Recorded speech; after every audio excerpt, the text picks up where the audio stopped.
bilowgii toddobaadkan waxaa xeebta liido ee caasimadda muqdisho lagu arkay xumbabadeed su-aalo ka dhex dhalisay bulshada taasi oo ay dadka aad ula yaabeen islamarkaana si kala duwan ay uga falceliyeen.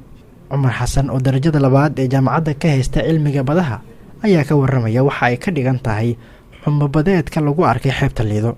xumbabadeeda waa wax dabiici ah oo badaha oo idil ka dhaca badaha kaliya kama dhacaan inta badan xataa waxay ka dhacaan webiyada ama fresh water waxyaabaha loo yaqaano waxay ka dhacaan badaha oo caalamku ay ka dhacaan. hadda waxa ugu dambeeyay inta hadda anigaan ogahay 13 July 2020 waxay ka dhacday Cape Town oo South Africa halkaas ay ka dhacday. marka waa wax dabiici ah oo badaha caalamka ka dhaca laakiin anaga hadda ay noogu horeyso. xeebaha dalkeena oo la tilmaamo in ay halis ugu jiraan in lagu soo daadiyo haraadiga shidaalka iyo waxyaabo kale oo saameyn ku leh caafimaadka noolaha badda iyo bariga ku nool ayaa dad badani rumaysan yihiin in ay qayb ka tahay halista laga soo wariyo marka sidaan oo kale la arko. cumar ayaan weydiinay waxa saxda ah ee sababaya in badda ay ka dhashaan xumbada iyo waxa caafimaad ahaan ay u dhimi karaan noolaha. waxaa sabab waxyaabo fara badan oo isbiirsaday.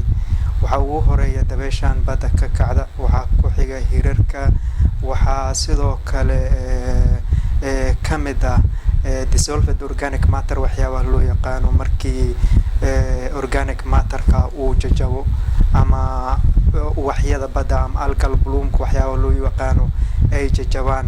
waxyaabahaas oo idil markay isbiirsadaan oo isku tagaan ayaa waxaa sameysma waxyaabaha loo yaqaano xumbabadeedka ama seafoam waxyaabaha loo yaqaano.